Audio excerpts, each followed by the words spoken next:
Hello plant friends, my name is Victoria and you're watching Plantastics. Today I'm going to be going over, I think I've had this plant for 6 months, a 6-month review of the Tomentosa begonia, also called the woolly begonia. So as you can see, this plant is covered with the cutest trichomes, and I say that they're cute because it's soft, almost like a puppy or a kitten's fur or maybe a baby rabbit. And there is honestly fuzz even on the flowers. So you can see here, hopefully you can see here, that there's fuzz on the flowers, but when they open, there isn't really fuzz. So I purchased this one from a begonia friend on Instagram, and it is just so incredibly precious.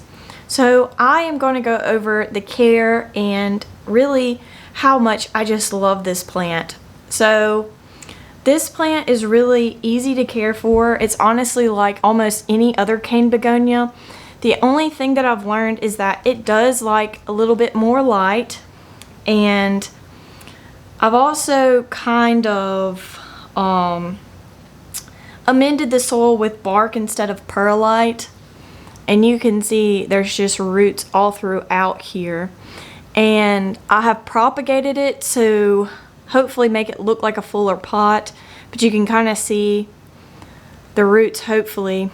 And there's not just water sitting at the bottom. So this plant likes, I believe I said earlier, it likes a little bit more light than maybe some of my other begonias. And if you give it enough light and you fertilize it, it will bloom and have these cute little flowers. Now this is a very young plant, so the leaves can get much larger, I believe. And there's fuzz just all over. Now mine is a very full and busy stem here because I did some scraping and I used kiki paste so that way it could kind of branch out some.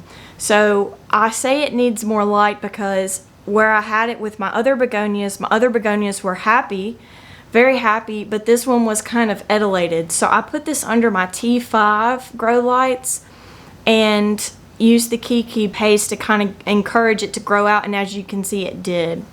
So honestly, it's really easy to care for. It's basically the same care as a cane begonia, with the exception of it may need a little bit more something to encourage more drainage, and it needs more light. So I have some propagations here that are also blooming.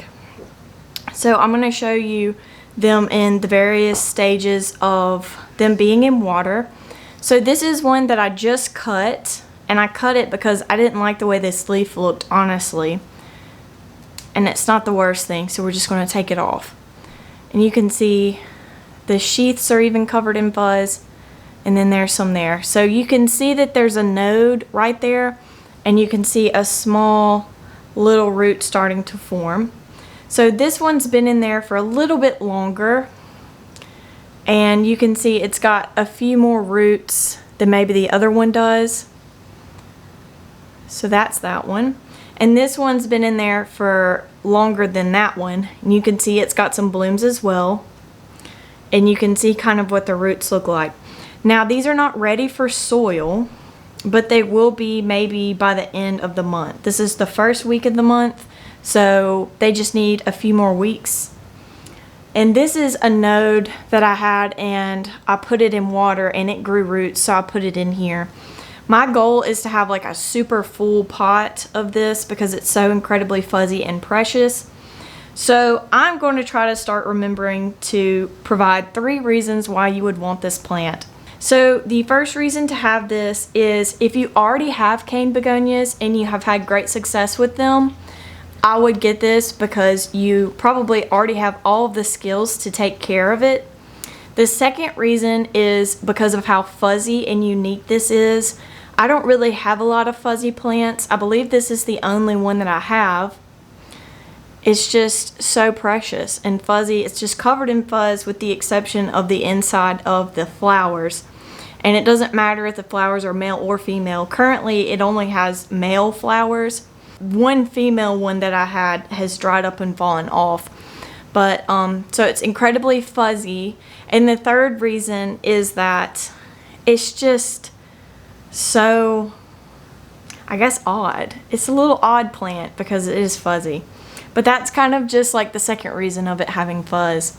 But yeah, it's super easy to propagate. It's not difficult at all. And yeah, so if you're looking to get one and you've had success with cane begonias, I would definitely get one. Now keep in mind, like I said earlier, you may want to have a little bit more light available for this one, because I did experience some etolation when I had it where my other cane begonias were.